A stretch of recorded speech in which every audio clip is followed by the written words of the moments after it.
all the Buddhists believe this is the very blessed place on the earth. Once in their life, if we can worship, if we can pay respect, we can touch this sacred place. So it is their great honor in their life, throughout their life. So in that sense, we can say that this is the holiest of holy place for all the Buddhist followers.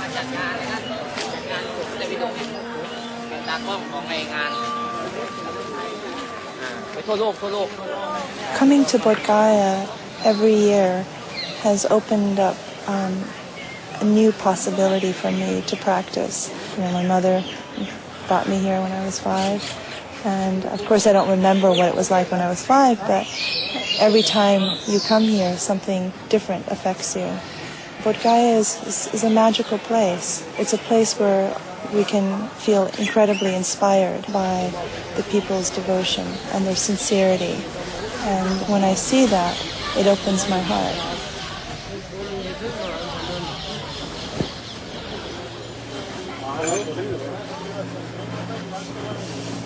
Well, this is the Mahabodhi temple, the great temple of the enlightenment of the Buddha. It's recently been rebuilt, actually. It's looking absolutely wonderful. When Buddha came from the Pragbodhi cave across to here, he sat facing under the Bo tree, facing the river which is behind us. And the temple is built over the place where he sat, which is why it's sometimes called the Great Enlightenment Temple, or the Mahabodhi Temple. It's really a wonderful structure.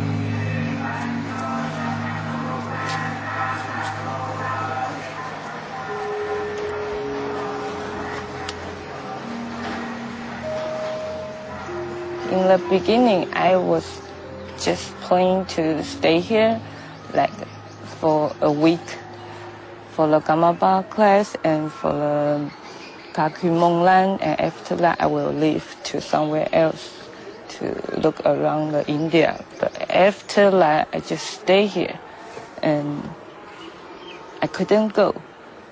Gaia will have some power to keep you stay here. I have been here is 2 months already. All my friends, they are same too. Everybody came here, just stay longer and longer. Just for, you don't know why, but you just feel you want to stay here. And here to make you, don't know. Yeah, maybe it's, I think it's Buddha blessing too. Those people I met, everybody are so nice. We take care of each other while we're doing prostration. So, just like whole family. So even some, we don't speak in same language, but still can. It's really good.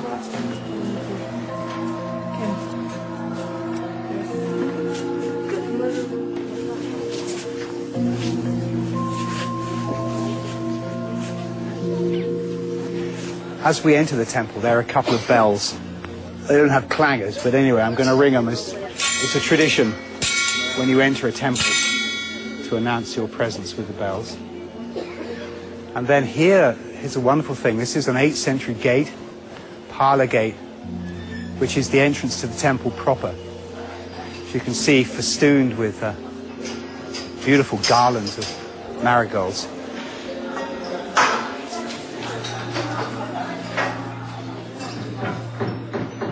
And what they're doing is they're just finishing a major reconstruction. And you can see it's a wonderful building.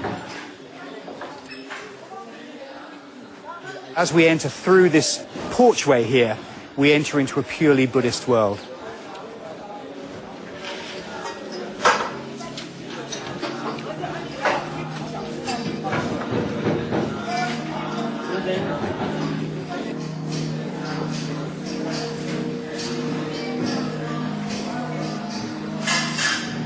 when the British came here, it was a ruin, the shrine. But this hall was actually in the center of it. And what they found was this 12th century statue. And actually this statue wasn't here, it was in the Mahant's palace. And it's an important statue. It's a 12th century parlor statue of the Buddha.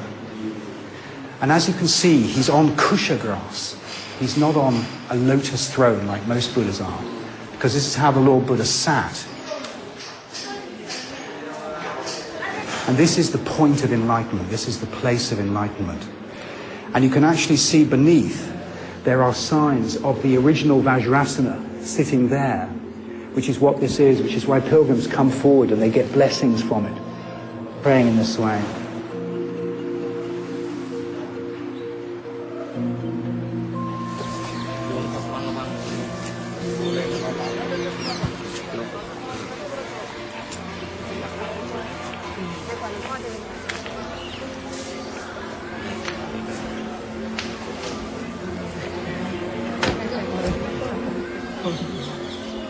Pha Samma Sambuddha จ้าได้อาศัยที่นี่นั้นก็เพราะว่าสถานที่นี้เป็นที่ศูนย์รวมของโลกเมื่อพระพุทธองค์ได้ตรัสรู้ที่นี่แล้วก็เสียงแห่งพระธรรมก็จะแผ่ไปทั่วโลกและเมืองอินเดียนี้ที่นี่มีทุกสิ่งทุกอย่างเพราะเหตุฉะนั้นเป็นที่รวมแห่งธรรมะทั้งหลายและพระพุทธองค์เลือกเอาที่จุดแห่งนี้เพราะว่าอินเดียนี่มีทุกสิ่งทุกอย่างมีคนจนที่สุดมีคนเศรษฐีที่สุดและมีคนดีที่สุดและก็มีคนเลวที่สุดก็มี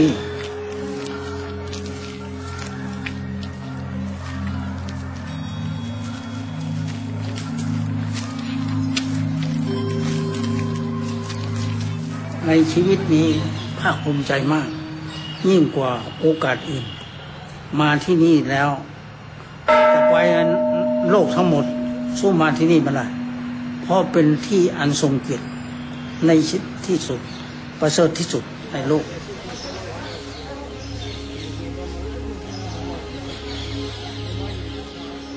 This shrine here marks an important place. The story was that following the Enlightenment, Buddha felt that what he'd realized wasn't going to be comprehensible to anybody.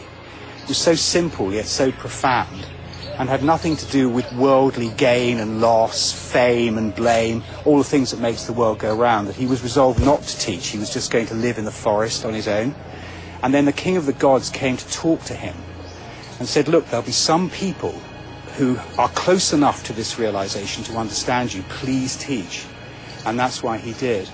And of course it says something about being a Buddhist really, because you know, you can spend your whole life accumulating stuff, going places, getting things, not getting things, getting rich, getting poor, but at the end of the day you're going to leave this world with nothing. And the whole essence of Buddhism is about that. It's about what is life for, what's it about. And the revolution that Buddha caused was to look for an answer for that without relying on a god.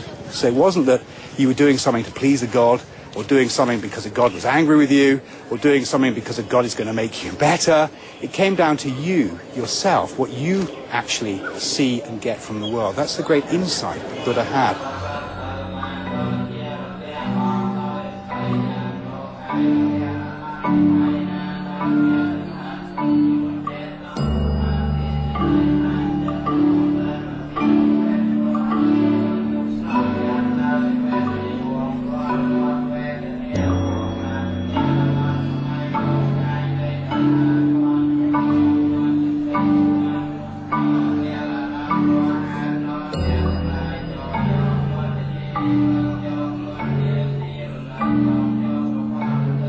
When you see the pilgrims from all over, really pilgrims from the Himalayas doing full body prostrations all around, it's unfathomable the amount of devotion and beauty that people bring to this place. And when you hear the prayers in the people's voice, you know that they're praying from just the depths of their heart.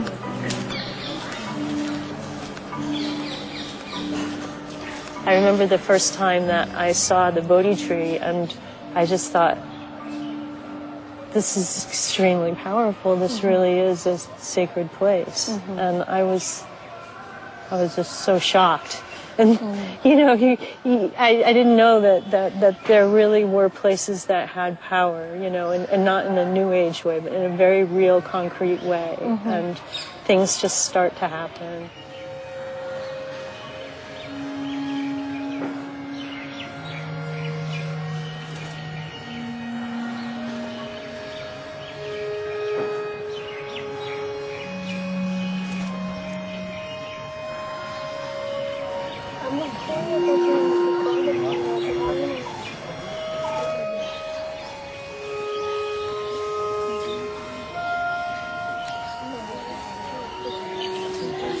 We always come here in night. My house is very near from the temple. I am Hindu. There is not more difference what is the reason of Hinduism and Buddhist. They all are same, but they are telling I am Hinduism, I am Buddhist. All of them are same people in the world. They are saying I am Buddhist, I am Hindus, I am Islam, I am Christianity. What is the means? What do I teach my children about Buddhism? I think I haven't really started teaching them. They kind of seem to be naturally interested in seeing, for example, Richard, you know, he practices in the morning, and they're curious about when he sits, and so they sit with him. So it's just I think, you know, by observing, and they can see, you know, they've been to temples and they see that what are offerings, but I haven't deliberately taught them anything yet.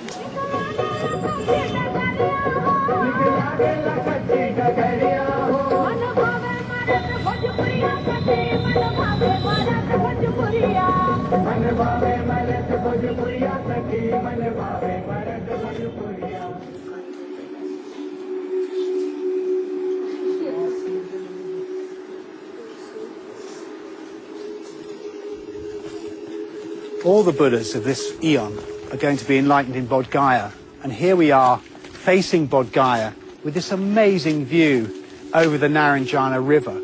And this is a place where the previous Buddha, who was called Kashyapa, was. And there is his stupa base here. And this Buddha, Gautama Buddha, taught here for 3 months. And he taught many important sutras. So as I walk up, you'll see here a statue. And this is a statue of Kashyapa Buddha himself, which crowns this wonderful place.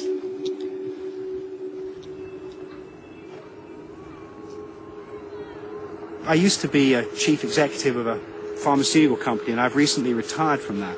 And one of the things I'm going to dedicate my time to now, more and more, is Buddhism.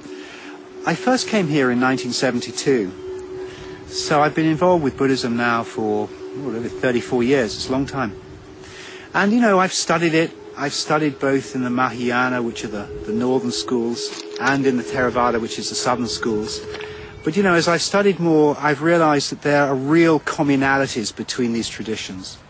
So it's good to see the yellow-robed monks of the Theravadan mixing with the red-robed monks of the Tibetans and the black and grey-robed monks of the Zen priests of China and Korea and Japan. And you realize how it's such a unifying force in Asia, Buddhism. Buddhism is the religion that unifies the whole of Asia. And it's very inspiring to see this renaissance going on. And so as I've studied more, I've really come to respect this religion. I think it's extraordinary. It is a teaching that is relevant to modern life. If you're a Buddhist, you don't have to give up being a Westerner. You don't have to give up being a scientifically trained person or give up ideas of psychology. Really, you don't have to give up any of your Western beliefs.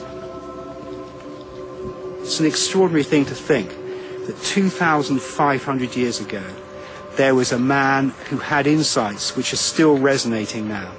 And in fact, they're resonating perhaps even more now.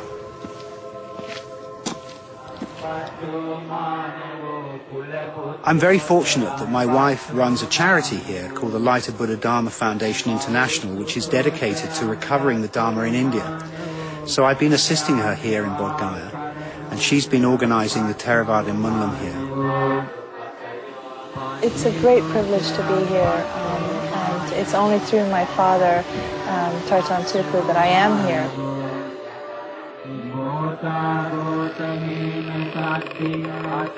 In 1989, my father started the World Peace Ceremony, the Nyingma Munlam Chenmam, and his wish was that this ceremony would grow every year.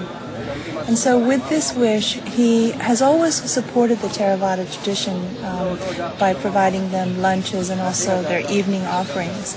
But last year was the 2550th Buddha Jayanti celebration, and he asked me to find a way to organize a ceremony where there were, hundreds of Theravada monks doing a similar ceremony. This is the first time in 700 years that they've all gathered together.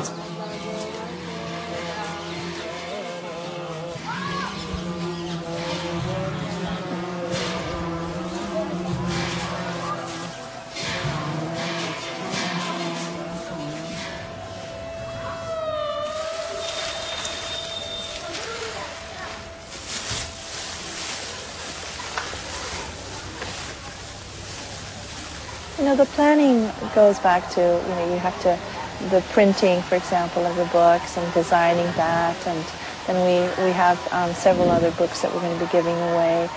We put together a photo journal, which was basically a picture book summarizing what happened last year, and also putting together the Romanized version of the Dhammacakka Sutta, which is what they read.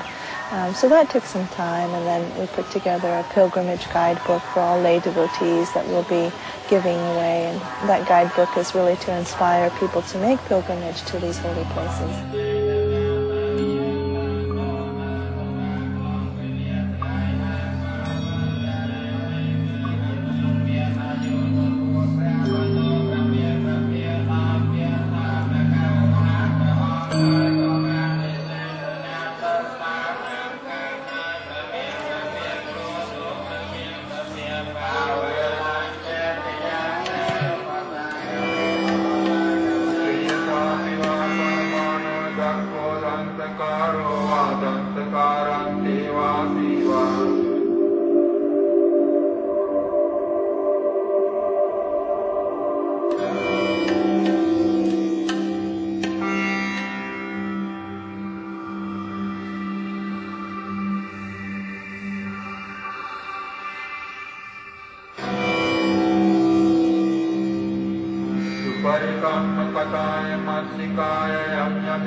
For people who don't understand Pali, there's no way to distinguish between a prayer and a chanting. After all, the chanting is what your mind makes of it. If your mind makes of it as a prayer, it's going to be prayer. But it isn't. It's a teaching, it's an inscription, it's a prescription given by the Buddha for specific problems and questions that we face in our daily life. In my talk last night, I described that chanting as a ritual is a part of a package. It has to go with study, with practice, with lectures, with discussion. Of course, a new dimension is that being in the globalized age, we have to communicate very effectively among the Theravada tradition. The Burmese, the Cambodian, the Laotian, the Indian, the Sri Lankan, the Thai. They may not speak to each other when they come here because they don't have, an international language to facilitate that. But if you sit down, for 2 or 3 hours under the Bodh tree and listen to what they chant. Every group we chant, Namo Tassa Buddhaṃ Saranam Gacchāmi, Itipiso Bhagavā, Sawakkhāto Bhagavata Dhammo Supatipanno, Bhavatu Sabbamangam, everybody we chant. It's amazing if you know all those traditions.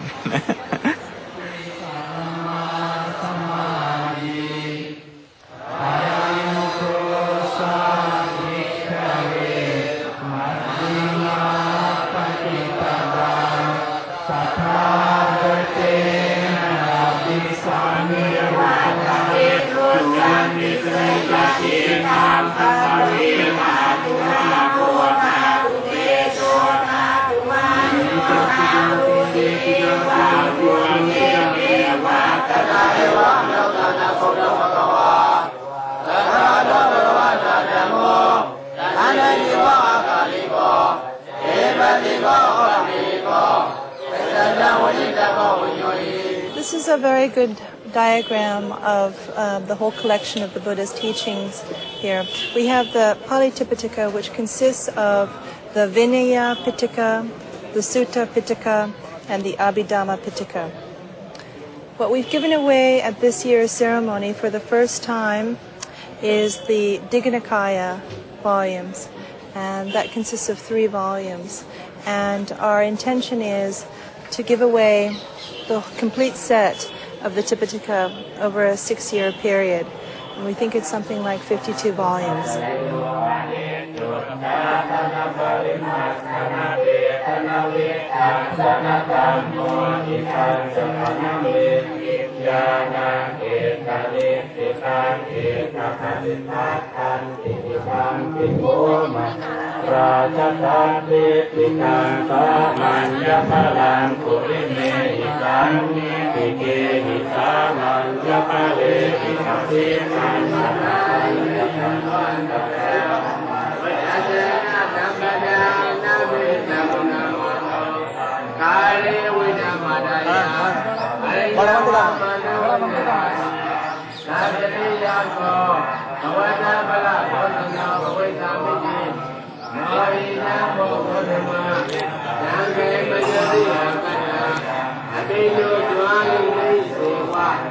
Please follow me.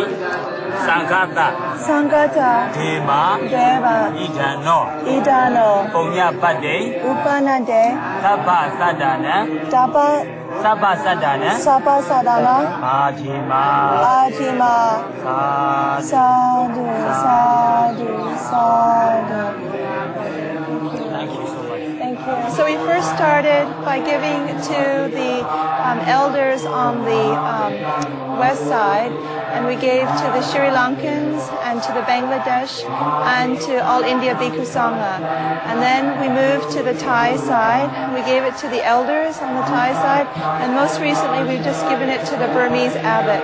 And now we're going to the Cambodian side, and we will be distributing it to the abbots of the Cambodian monastery.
They're already using the text for the chanting ceremony. So this is very nice to see that they're actually practically engaging with the book.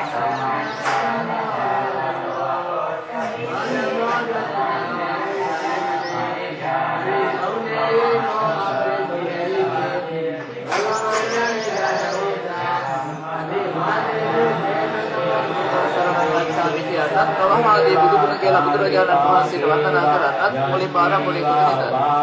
you retired now? I was in my Oh, Bangladesh Airlines.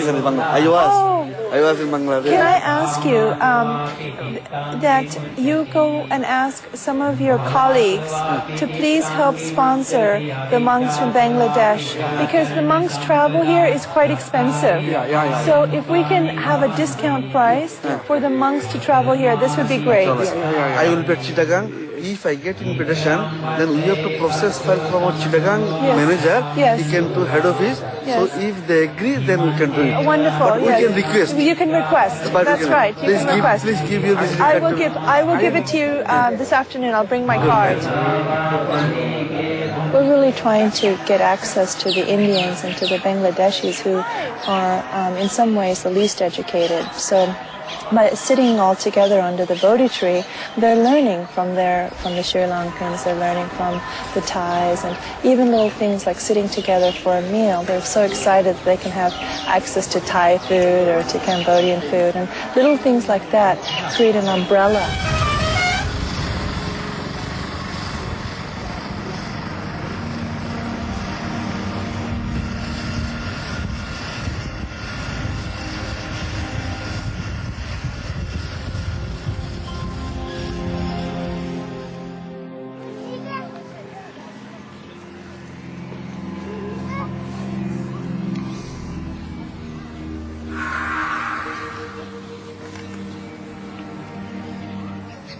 This is Prag Bodhi, and if you look up there, you can see the caves where Prince Siddhartha meditated for 6 years.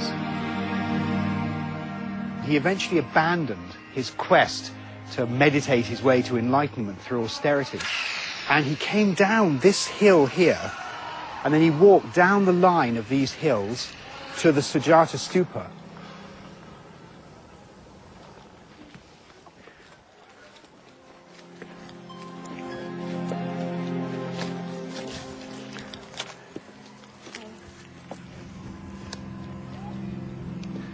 So here we are, as we get closer to Prag Bodhi, you get this amazing view. And you can see over there is Gaya, where the Hindus come to worship their ancestors. And there is Mount Gaya, which was the place where the Buddha Kashyapa, the previous Buddha to Shakyamuni Buddha, had his stupa. And as you come round, you can see over here Bodhgaya, the actual temple, the place of enlightenment in the distance. And these hills, the Prag Bodhi hills, point like an arrow towards it.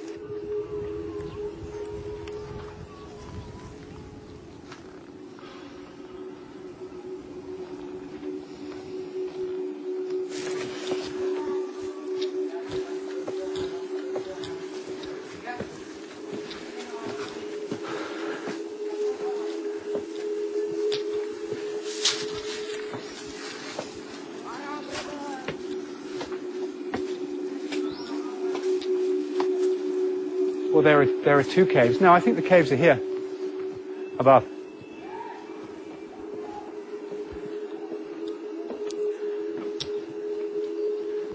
Yes, here they are.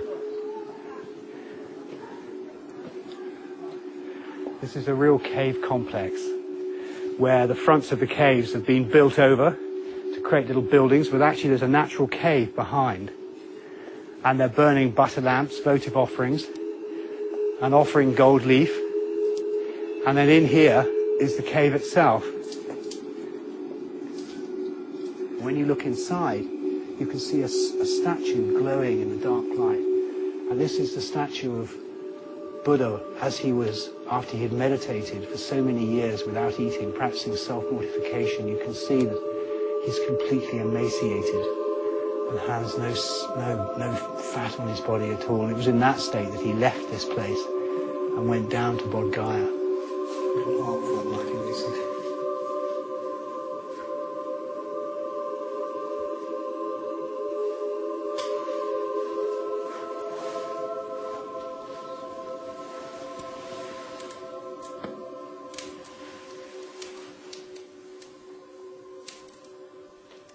And as you can see, it's a substantial cave. It's about 8 or 10 feet high, and it's about the same in width. And it's interesting because the opening is blocked off by a further rock wall, so it's very, very private. But nonetheless, you get a very good feeling of what it must have been like to be here 2,500 years ago.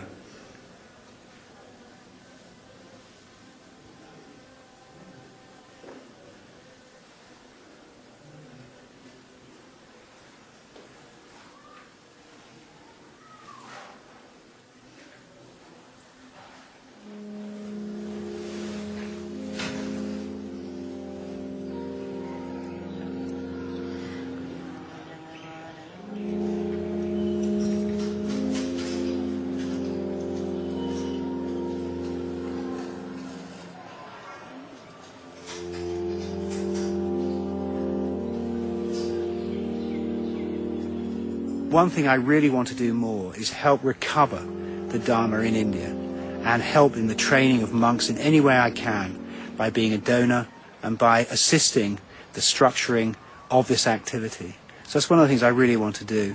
And then on a personal note, of course, I want to have more time to both study Buddhism and integrate those teachings into my own life through contemplation and meditation, which is the ancient way of doing it. Buddhism is one of the few religions where study is essential. Buddhism worships wisdom more than anything else, really. The Buddhist enlightenment is an enlightenment of wisdom. So through study and then through practice and meditation, you can bring those insights into your own life.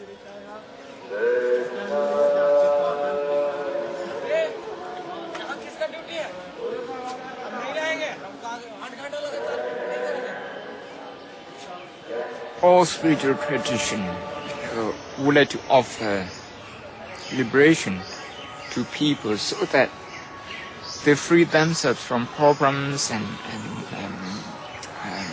hindrances and suffering. Psychotherapy in the West.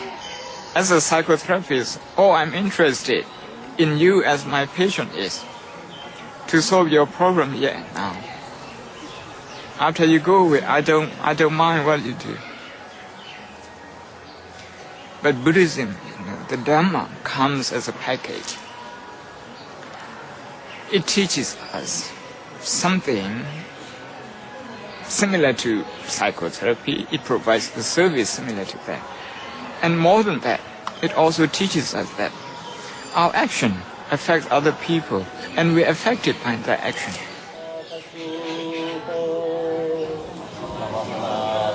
If somebody is suffering from headache, the causes for him to get headache is there. So all we have to do is to understand those causes and remove the cause. We don't need to pray. We don't need to pray. That's all what the doctor would do for him. So the Buddha, as a doctor, he said, all the causes are within us and around us. All we need is to be observant so that we see the causes. Once we see that, we will be in a position to control. We don't need to surrender to anyone. The understanding of cause and effect, causality, is the key to liberation. Before I came to Bodhgaya, I had an experience in meditating where, for me, I understood that the Buddha's teachings were true, and I found them to be an unassailable rock. And I was so boundlessly grateful. And when I came here, it was just so wonderful, and it gives me conviction and energy and stamina to keep practicing when conditions aren't ideal. So I guess that's what it does, is it stays inside you and you remember it and you know it's there. And so when things aren't good, when things are bad, you still have it inside you and you strive to turn those negative situations into something positive. Angry? Before I was just explode, but right now I become, because all the teachers, they told me when you be angry, you have to step back and think why the people do something to you or something like that, and you have to come down first and think about other people. And I know it's hard to control your tempo, so right now every time I will start reciting. Okay, no, that's good. Because when I saw those Rinpoche, I think from their view, there is no bad people or nice people. Everybody is equal to them. So no matter people do bad things, they still feel like, okay, no more, nothing. I really hope I could become like that. Yeah.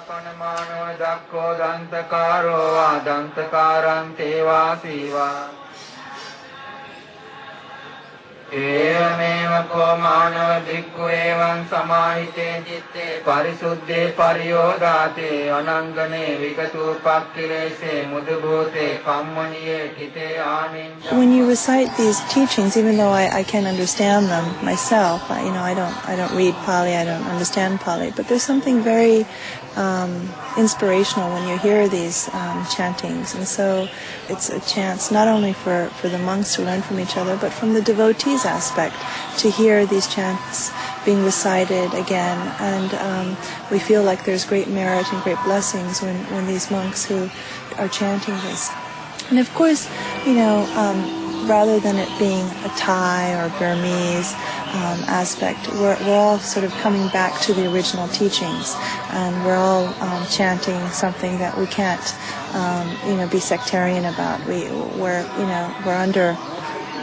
going back to the original teachings. So I think that's a more subtle aspect of it, but it's just hearing these great teachings again. And I've heard that even animals who hear these great teachings, it just brings them great benefit. So there's probably many levels here that I can't explain, but are very profound.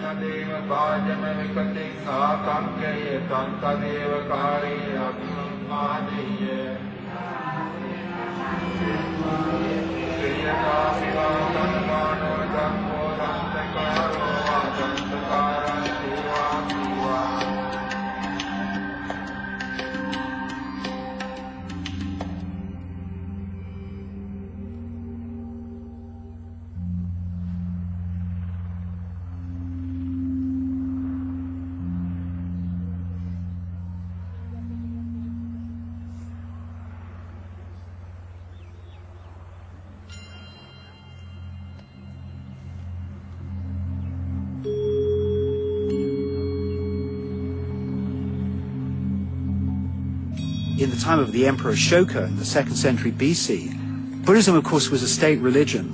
And at that point, the Mauryan Empire, as it was called, was a huge empire. It stretched from pretty much the whole of India across Afghanistan into bits of Persia. It was really vast. And then, over the following dynasties, the fortunes of Buddhism waxed and waned with the various kings that came. But it was still an absolutely dominant religious force for at least 1,000 years in India. But unfortunately, towards the 10th and 11th century, the rising force of Islam came across from Afghanistan and started to destroy the Buddhist empire. They came across and began to invade northern India, and as they did so, they destroyed Buddhist institutions. As marauding bands of Muslims came through, and they would kill all the monks they found, and they would destroy everything they could. So really the destruction was almost complete, and most of the huge institutional structure that there was here was razed to the ground. Incredibly, the Mahabodhi temple survived.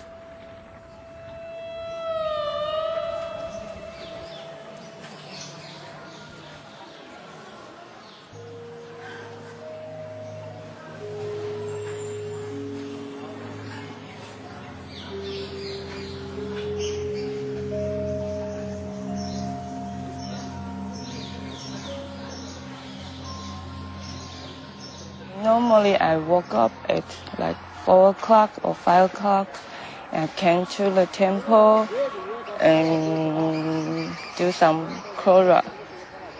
and a little bit practice by recite. And then I start my prostration until like 11 and take a break and continue in afternoon.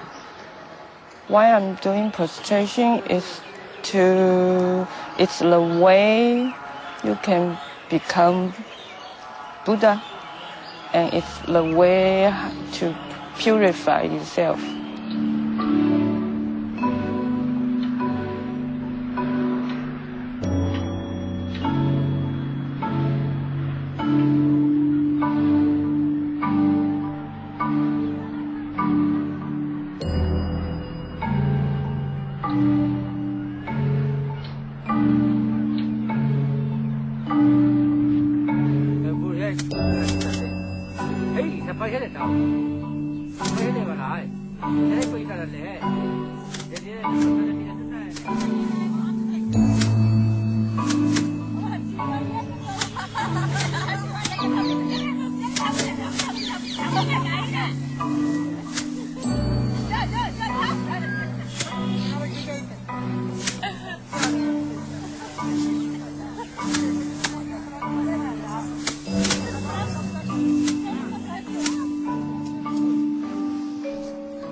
So this is the Sujata Stupa, which we're going to enter here.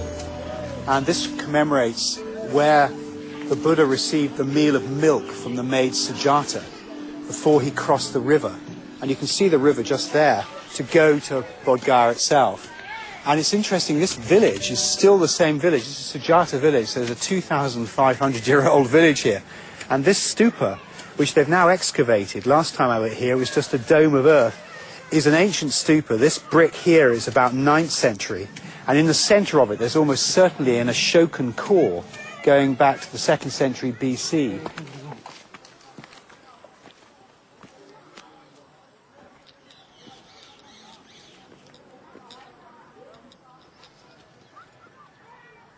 And you can actually see over there in the background the Prabodhi Hills where we were, where the caves are, where Buddha meditated. And then if you look the other way, just going round, you can see the Mahabodhi Temple, which is over the place of enlightenment. So it's in a direct line. So you can see exactly where he crossed the river on his way through. And this is a really ancient place. And so it's wonderful that as they excavate this stupa, they've kept the tree growing here. It's like a miracle. This is really Mother India at its most beautiful. I mean, the greens and the browns and the sky, it's just such a gorgeous country. And you can see it must have been like this. This is the rice paddy, the ancient culture, and here it is still here.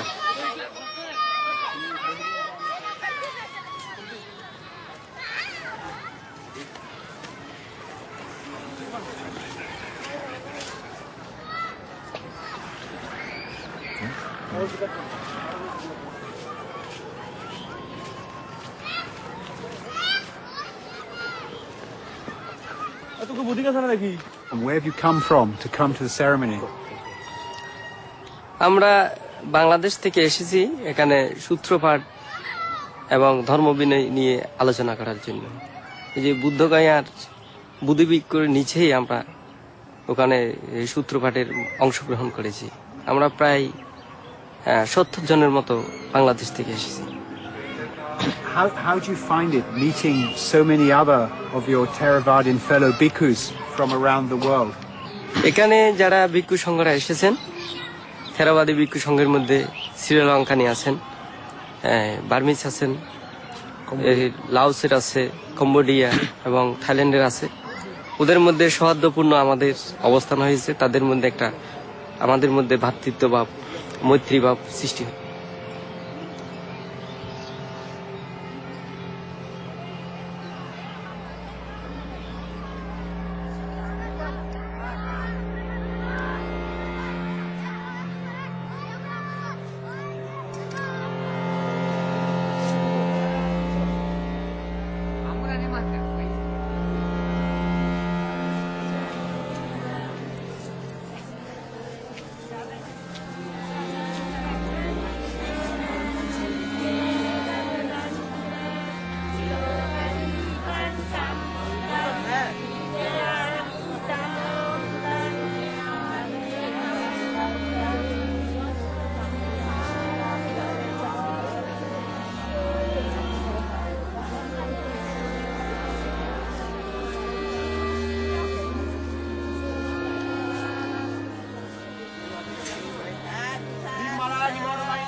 Saddhamma muniraja cha sunantu sagam kada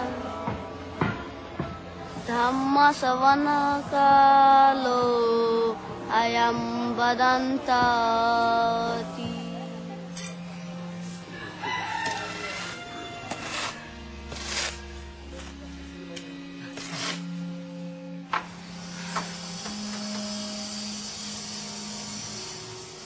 Phật Bụt ôngปรินิพพานพระองค์ทรงพระดำริว่าด้วยมหากรุณาธิคุณว่าจะให้เขาเนี่ยได้เป็นมหากุศลเมื่อเขาเกิดมาภายหลังแล้ว เมื่อได้มานับสักการที่นี่ที่พุทธคยาที่เมืองพระราณสีที่แสดงธรรมจักรและที่ประสูติที่ลุมพินีและที่ปรินิพพานแล้วก็จะเป็นมหากุศลพุทธองค์แสดงเจดีย์ไว้4 อย่างคืออุเทกเจดีย์บริโภคเจดีย์และธรรมเจดีย์ธาตุเจดีย์อุเทกเจดีย์แล้วได้แก่พุทธรูปบริโภคเจดีย์ต้นสีมหาโพธิ์นี่เป็นบริโภคเจดีย์แล้วก็ธรรมเจดีย์พระไตรปิฎกที่เราสาธยายนี่เป็นธรรมเจดีย์ธาตุเจดีย์ภาษาลิบุตรโมคคัลลานะธาตุของพระพุทธเจ้าพระเขี้ยวแก้วของตนได้นำมนุษย์สมบัตินั้น คุณโยมนี่ที่พากันมาจากอังกฤษมาไหว้สักการะบูชาเพราะอันนี้แหละเป็นบุญเป็นกุศล พระพุทธศาสนา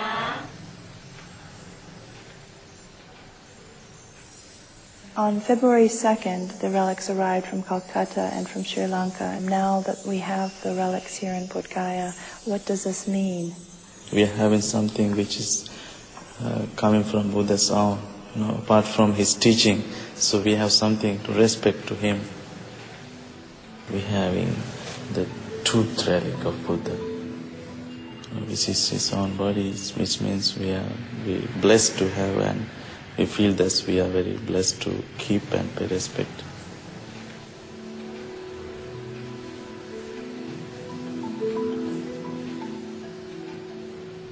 On the 3rd February, we have this big ceremony which performed by His Holiness the Dalai Lama.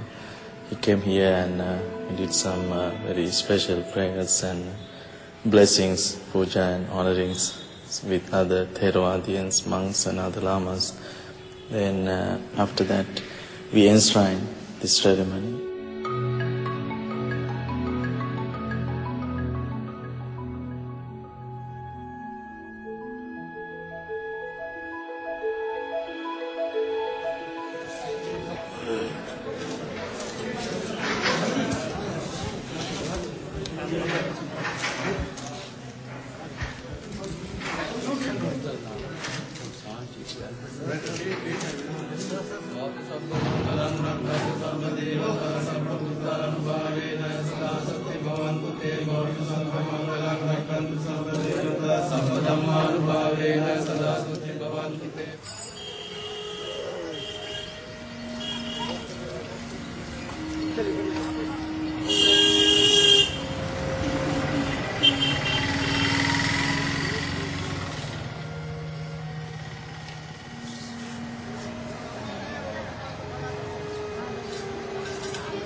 When I first came to Bodhgaya in 1972, it was a sleepy little town. The temple was really quiet. I guess there were 1 or 2 other temples there. There are now nearly 30 temples. And what's happened is, since the recovery of the temple in the 1880s by the British, there was a period of development through into the 1930s. Then there was a break. Then after Indian independence, there was an explosion of activity.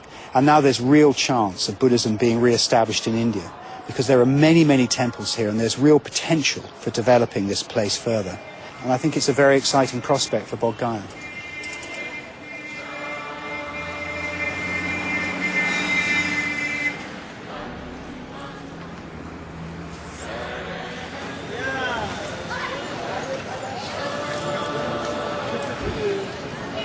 So this hill we're walking up now is actually not a real hill. This is the archaeological mound we're walking up. And the plan is to bring all of these shops back down to outside here so they can begin to excavate this area, which is the Sri Lankan Vihara, and make a real entrance to the temple at this point.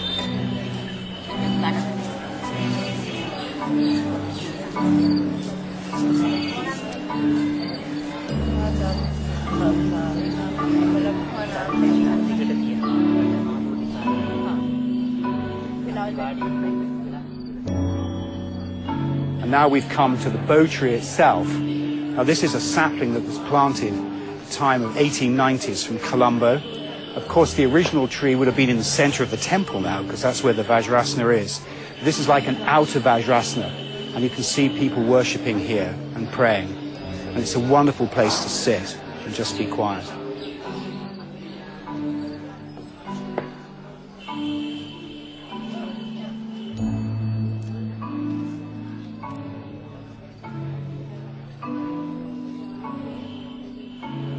As we stand on the northeast corner of the temple, it tells the story of the Enlightenment.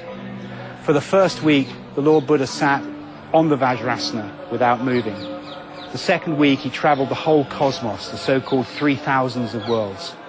In the third week, he faced the Vajrasana, faced the Bo tree in unblinking contemplation. In the fourth week, he walked up and down on the so-called Ratana Kankrama here. In the fifth week, he taught the Abhidhamma. In the sixth week, he rested. And in the seventh week, he went to the shores of the Naranjana River before walking to Sarnath to turn the wheel of the Dharma for the first time.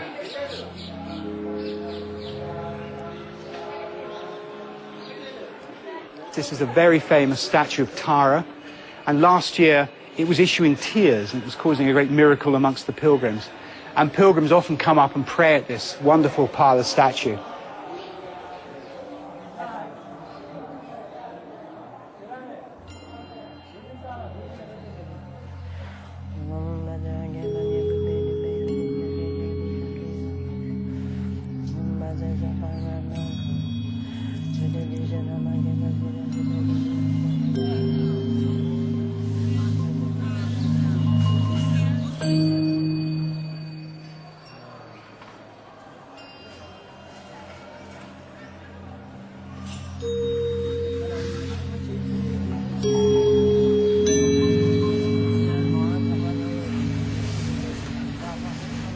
I always feel sad, you know, going back, and I always want to come back again, and I always think about Bodhgaya, and it's really always like in my heart. And sorry. What you do when you go back is you just keep your practice up, and you just try to bring it to the people. I try to bring it to my family. I try to bring it to my friends. Everything that I try to practice here, I try to bring there and do more.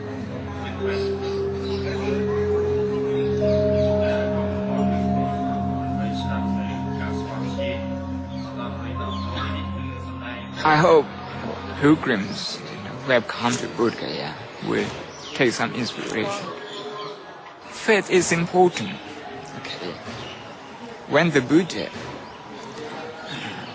became determined that he would go for Buddhahood, enlightenment, to save the whole world, the main strength was his faith, not his intellect.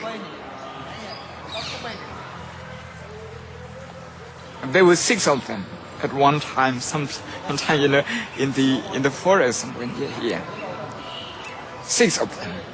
And 5 of them said, "You're not doing any good. We leave you." That means the whole world was against you. In that circumstance, you need faith. You have to have faith in yourself, in your path, in your effort. I think Bodhgaya will offer that.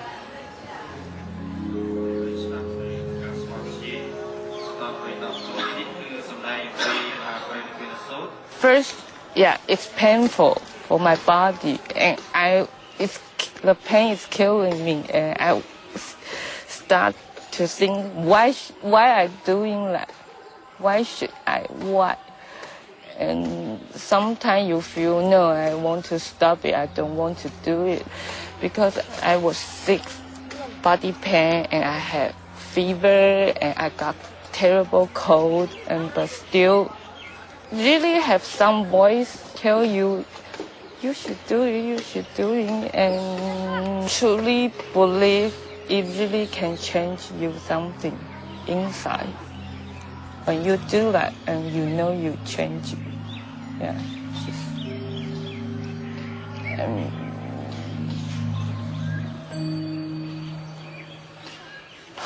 Change what? Change yourself. Yeah. To be a good person. Yeah.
Wilt u dvd's bestellen van onze programma's? Bel dan 040 282 0022. Als u meer wilt weten over onze uitzendingen, vraag dan de gratis programmagids aan op nummer 035 677 1611. Of kijk op www.boeddhistischeomroep.nl.